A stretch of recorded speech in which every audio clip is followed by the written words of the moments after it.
Okay, I want to go over a large missile attack that happened on Ukraine last night. I also want to better understand what happened to the China peace agreement, and are they making significant amounts of money off of this war, and that's keeping them silent? To go over all of this, I have with me former CIA Ray McGovern. Ray, thank you so much for coming on the show today. Thanks for inviting me. So I woke up this morning to headlines that Putin's forces hit Ukraine with one of their largest attacks yet, 150 missiles, according to the news. Why am I reading one day that Putin wants to sign a peace agreement, and the next day he's hitting Ukraine with massive missile attacks? Are they bouncing back and forth because they don't know what the NATO people want? Are they just moving forward until someone actually comes to the peace table? What are your thoughts on this?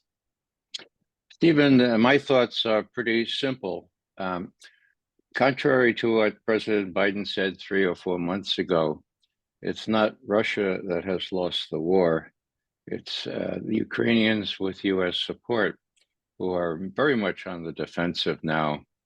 I can't quite fathom why anyone thought that the Ukrainians could stand up to the Russians.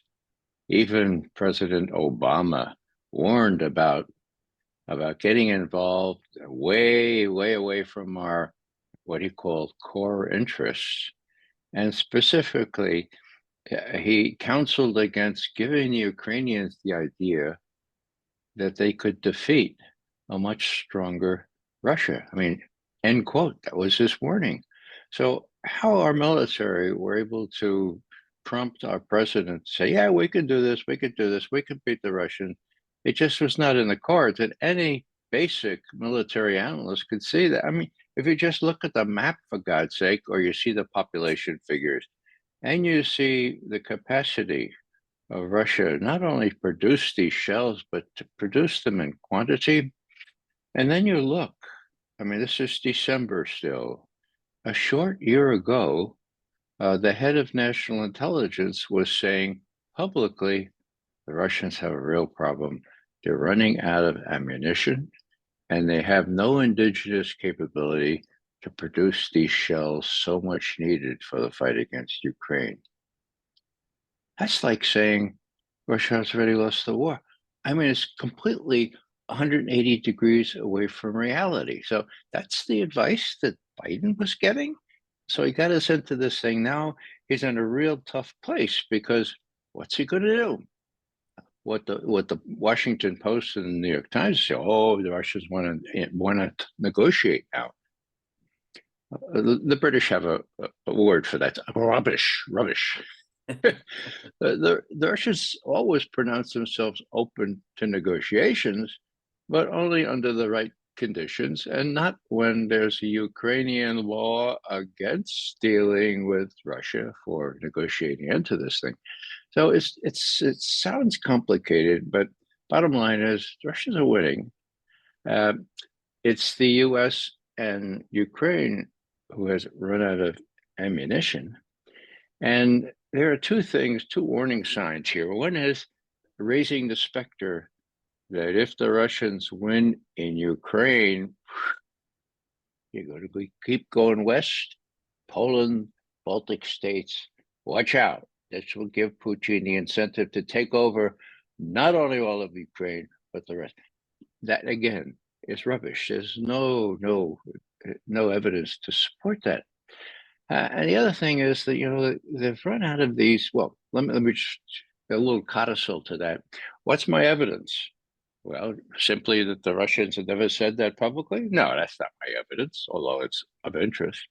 And my evidence is that if Russia posed a real threat to Europe, you would think that provident planning would include creating enough 155 millimeter shells to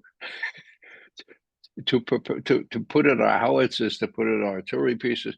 I mean, those things are so basic that I trained on them 50 years ago, for God's sake. They're so basic. They're still the same caliber, 155 millimeter shells. Now we ran out of them, okay? And the president said, well, let's use cluster munitions. Now, when we run out of those, what's the president going to say? We can't lose this thing. If we lose this thing, we're going to lose the election. If we lose the election to that other guy, we may end up in jail because they have a lot of stuff against us. So now most people say, oh, well, so the president's in a dilemma. Well, we can't leave it at that. These guys are detached from reality. So what do I warn against? I warn against the resort to these little tactical nuclear weapons, okay? And they're only maybe a tenth the size of what we dropped on Hiroshima and Nagasaki. So, we'll show the Russians a lesson. We'll use one of these little things, or we'll threaten to use one of these little things. And we can contain that. We've done so many war games. That's what I'm afraid of. And it really doesn't matter so much what I'm afraid of, Stephen. Putin has already called these people crazy for taking China and Russia on at the same time. Now they got the Middle East as well. If he thinks they're crazy, and if he reads the political situation domestically the same way I do, they are in trouble deep. Might they resort to this kind of thing? Well, the military guys behind Putin are going to say, look, we don't care about intentions, what he might do. We care about capabilities. He could do that. He's got many nukes. He can do that, okay? So that's the dilemma that Putin is in. He's got a plan for the worst, and my God, it's not getting any better as things go along. The president seems hidebound in supporting Zelensky, even when less delusional Zaluzhny comes into the fore and says, hey, we can't win this thing, or others are coming to the fore now. So there's going to be a battle royale in Kiev over the next couple of weeks. If I were a real estate agent, if I were selling life insurance, I don't think I would consider Zelensky a very good bet. So I don't expect him to be around very much longer. And when the U.S. finally sees the writing on the wall, it's the U.S. that's determining all this, of course. Then the question will be, can we get the kind of a deal with Russia that can disguise an utter loss? My guess is Putin is smart enough to arrange such a deal that will even perhaps let Ukraine keep Odessa, because Odessa, well, without Odessa, Ukraine becomes a farm for the rest of Europe. They need an outlet to the Black Sea. Okay, and my guess, based on some hints that Putin has dropped, is that he would say, all right, look, Odessa, that's a Russian city, but we could do a deal there. We could make it an international city so that Ukraine, will have an outlet to become more than just a farm for the rest of Europe. Now, I'm an outlier on that, but I think that Putin and his people, number one, don't want to take over the rest of Ukraine.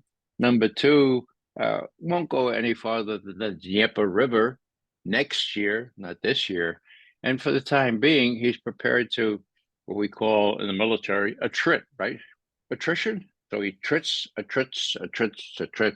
and that's what's going on now. And this latest salvo of missilery is just meant to underscore the fact that, look, we have this ability to wreak havoc in Ukraine. Let's figure out some way to stop. And if you want to into negotiations, well, we've been down that road before. This one, we talked to Washington, not Kiev, and let's work out some sort of a deal. I don't see that coming anytime soon. Okay. So just so people know, you were trained, you're fluent in Russian. You used to listen in on the wires and put together the communications and then deliver those to higher ups, including President Ronald Reagan. But just from what you said, am I understanding that you believe a year ago President Joe Biden was being fed false information about the Russia-Ukraine war, and that we were prepared and that we could win? Yes, it's not what I believe, it's what I read. And I have to confess here, this sort of demolishes the intelligence analyst image.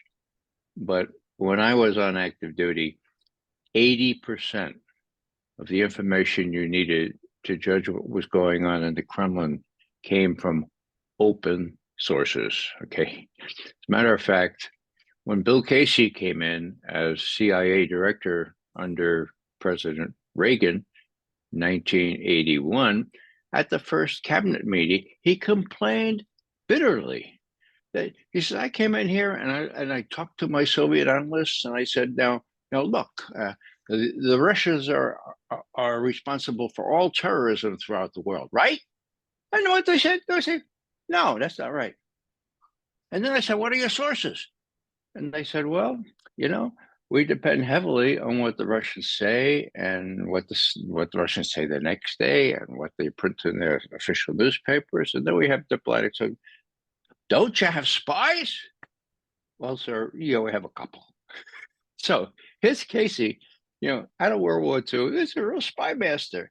If you didn't get it from somebody you're paying, it wasn't worth anything. And he complains about that at the very first cabinet meeting in February 1981.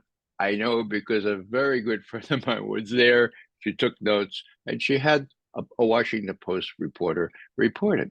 So what I'm saying here is that you can reason to what, even on our side, what the White House is being told by just remembering what Avril Haines, now she's the director of national intelligence. That means she sits over 17 intelligence agencies, including the CIA. Okay.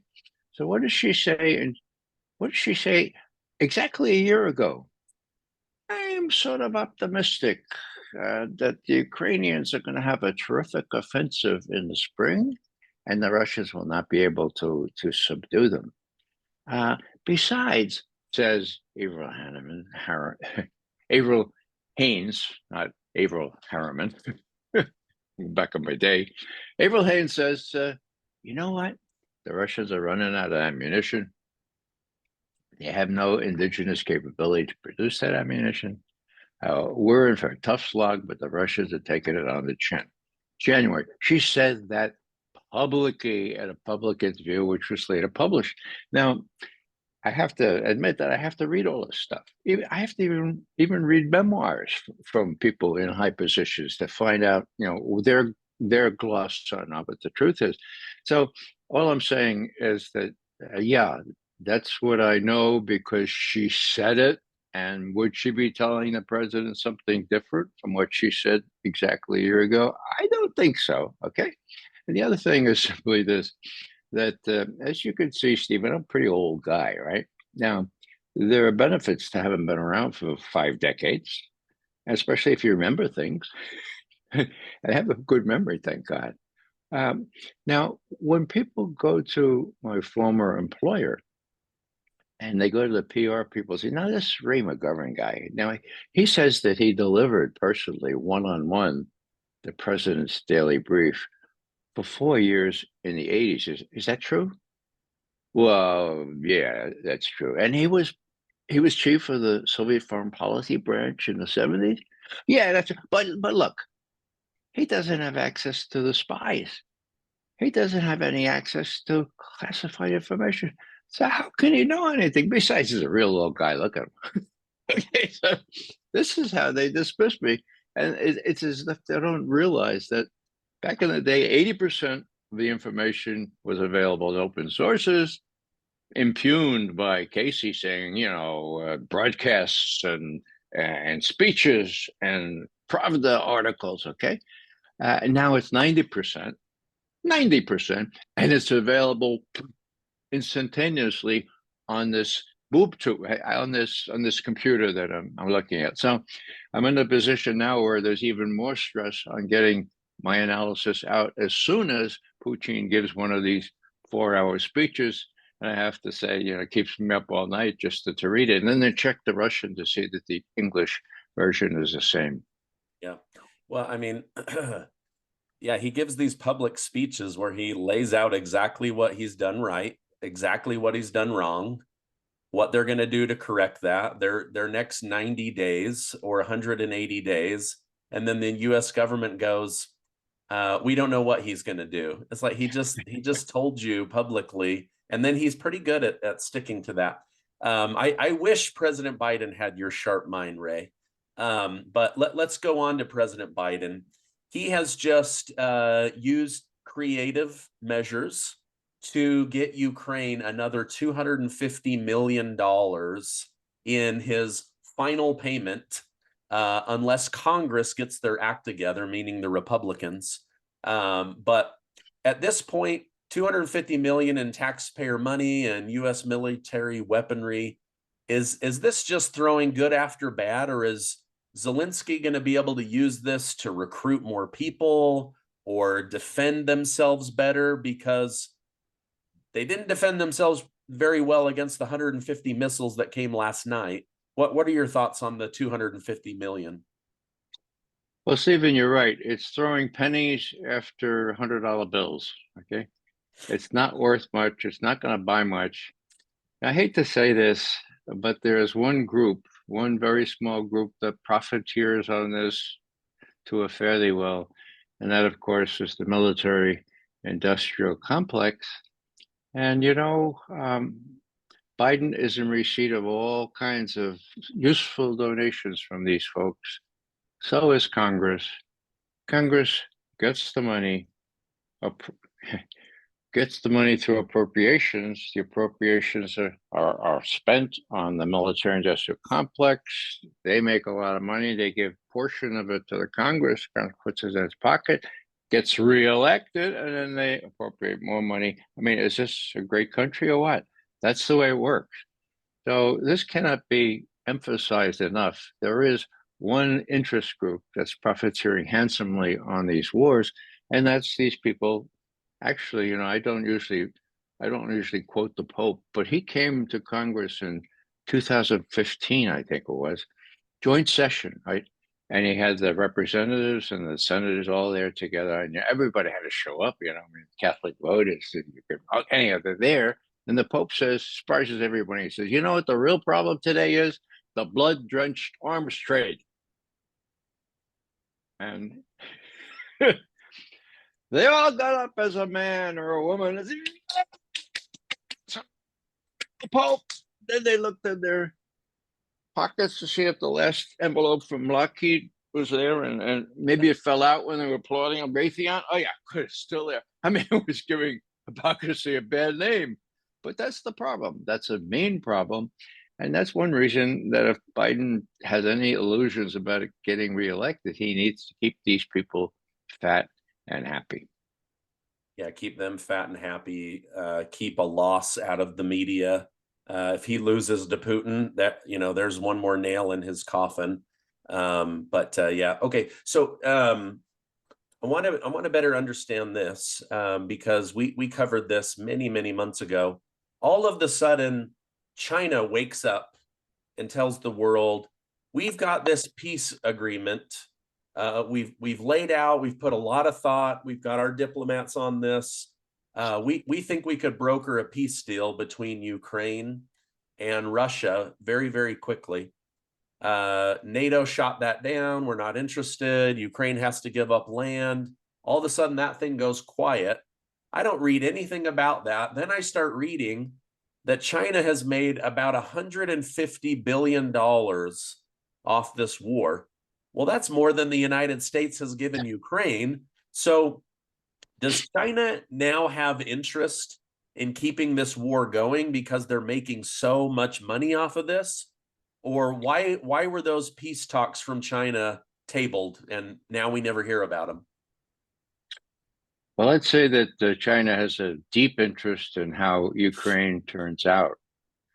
It was China that gave Putin the nihil obstat. That's a kind of Latin thing. There's nothing in the way, permission to go into Ukraine. Others dispute that, but Putin was in Beijing on the 4th of February 2022, and he met with Xi, and he talked about Ukraine. But Putin at that point was determined that, well, the West has rejected, NATO and US has rejected our offer for, to keep Ukraine out of NATO. The shelling in Lugansk and Donetsk has multiplied by 10 times. The Nazis are making all kinds of noises in Kiev. My notion is that he told Xi, look, I'm going to go into Donbass and I'm going to clean it out, and I just want to let you know. Now, all the Chinese experts that I talked to said China would never bless that. China would say, no, no, no, no. We have a bedrock policy of non-interference in the affairs of other countries, no invasions of other countries. Borders are sacrosanct. Westphalia, 1648. That's where we stand. Well, in my view, clearly that did not happen. Instead, he was there for the beginning of the Olympics, right? That was the 4th of February. So my notion of what she said was, best friend Vladimir, you're not going to do this before the Olympics are over, are you? And Vladimir said, oh, no, no. The Olympics were over the 20th of February, 2022. On the 21st, Lugansk and Donetsk declared independence and signed a treaty, a mutual defense treaty, each of them with Russia. The Russian Duma approved it. One day later, the invasion of Ukraine. What did China say? This is unfortunate, but every country has its own core interests. We have core interests in Taiwan and the South China Sea. Russia has core interests in Europe and doesn't want to be surrounded by active NATO countries. Okay. Whoa, that's not Westphalia. So for months, and this is why it's important to read this stuff, right? For months, Chinese rhetoric was saying core interests, core interests. When you have core interests, what you do depends on the facts of the situation, not Westphalia, no interference, no invasion of other countries. So now they're back to Westphalia. Now it's safe to go back, but it was really quite stunning how not only the blessing, tacit blessing by Xi gave Putin, I think, additional incentive. I'm not sure he would have done it without. You don't do these kinds of things without having a big brother at your back, right? So I'm not sure he would have done it, but Xi obviously acquiesced in it. And not only what they did after that, not criticizing what the Russians had done, but all this other stuff about the rhetoric proves to me that not only are Russia and China joined at the hip now, but it's consequential, because there is a two-front possibility. If the U.S. gets involved with Russia in Ukraine or Syria, or if the U.S. gets involved in the South China Sea with the kind of incident that almost happened just about 2 months ago, where a B-52 came very close to being shot down. So, yeah, it's the new reality. My problem is that these sophomores that have been advising Biden from the very start have had this shibboleth about the Chicoms. Now, Biden will relate to that. You're probably too young to relate to that, Stephen, but the Chicoms were the Chicoms. Those were the Chinese Communist Party. And just like the Russian Communist Party, they'll never change. Did the Russians change? Sure as hell they did. Did the Chinese change economically? Of course they did. Did they have one party? Yeah. But you know what? A Chinese specialist said to me the other day, look, Ray, he says, yeah, the Chinese have one party. They have about 90 million people in that party. And they have all kinds of regional things where they can come up with suggestions. The party considers these things. So there are lots of voices in this one party. Now contrast that with the situation in the United States. Oh, you got two parties. No, we still have one party when it comes to the interests of those making money on making and selling weaponry, and on promoting this vision that we are exceptional and that we can make our mark wherever in the world. We're the hegemon, and just remind people, hegemon comes from the Greek word hegemai. it means not only to dominate, but it means to lead. Okay, so that's why you always hear rhetoric from Biden and others. We are destined to lead. It says so in our documents, and and besides, what's her name? Madeleine Albright said that we're not only exceptional, we are indispensable. Now, that was true right after World War II. It was also true when the Soviet Union imploded. It ain't no longer true, pardon my French, but Biden and his acolytes there, Sullivan and Blinken, they went to the best schools, but they were reading history books that I wrote chapters in back in the 60s and 70s. And it ain't no longer a case where you have the Chinese and the Russians at each other's throats, shooting each other against the border with irredenta in both cases. You don't have that anymore. What you have now is, let's see, I'll just say one more thing. When Putin met with Biden on the 16th of June, 2001, okay, a summit asked for by Biden, okay, things were getting hot in Ukraine. They got together in Geneva, 16th of June. What do we know about what came out of there? It's really interesting because there was no real readout except for what Biden said right after the meeting. They went before the cameras and he said, it's not appropriate that I disclose what I told President Putin, but he's got a real problem. He's got a thousands of mile border with China. China aspires not to be the most powerful economic entity, but it's got military and political dimension. He's being squeezed, Biden's word, he's being squeezed by China.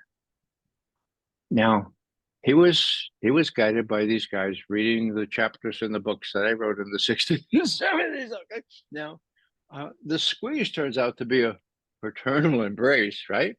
But these guys still don't know it. They still think that they can drive a wedge between these two, or worst case, that they could take on both of them with what?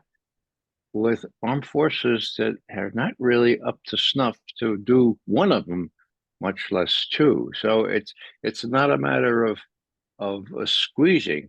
As a matter of fact, the Chinese and the Russians on that 4th of February 2002 said that our relationship, our strategic relationship, has no upper end. It's unique in the history of the world. We don't have a defense alliance, but we're in effect joined at the hip, and our relationship has no end. Well, that's pretty big, but I don't think our policymakers have been aware of that or are allowed to tell President Biden, hey, Mr. President, we're really sorry. We're really sorry for embarrassing you when Putin laughed at you when you said he had a problem with China. We were wrong. We've read some new history books now. We've read some articles. We've seen some Stephen videos there, and Stephen Gardner. You got a lot of people, and so we watched one of those, and now we know we were wrong. So maybe we ought to figure out that we're not all powerful anymore, and maybe we ought to not get involved in a two-front war. Sorry for carrying on so long, Stephen, but it's such a delight to be able to share all this stuff with you. Yeah, no, I have you on to hear your thoughts. So let me get this final thought from you. Russia's foreign minister, Sergei Lavrov, said this week he believes the West quietly wants to end this war with or without Ukraine's consent, but they're looking for a way to do it while still being able to declare that Ukraine has won. Is there any truth to this? Is there a way to end this conflict and make it look like Ukraine won? There is. I hinted at that before, I think. What we see are little indications in places like the Washington Post, Wall Street Journal, Financial Times, saying erroneously, Putin's looking for a way out. He wants to, he's it's a stalemate now. By the way, it's not a stalemate. The Russians have won. It's just a matter of when they decide to do more than a trit, and go all the way to the Dnieper River. So So it's a stalemate, okay? And Putin's trying to find a way out. Well, it's pretty obvious that these things are planted so that the U.S. can say, well, he wants it, and we'll see if we can talk to him and talk some sense into him, get him to stop. And that's where I think the question really becomes: is Putin smart enough? My reading of Putin is that he is smart enough to say, look, despite what my military wants me to do, I'm going to keep this measured response here and see if they'll finally come to their senses, because it's an election year. And, should we let them down easy, or should we just pound away at them? I don't know what he'll decide, but most of my friends say, well, he's going to pound away at them forever. I think they would be open to the kind of solution that I mentioned as focusing on Odessa. And I'll say this, again, you have to read, or you have to translate, you have to know what Putin is saying.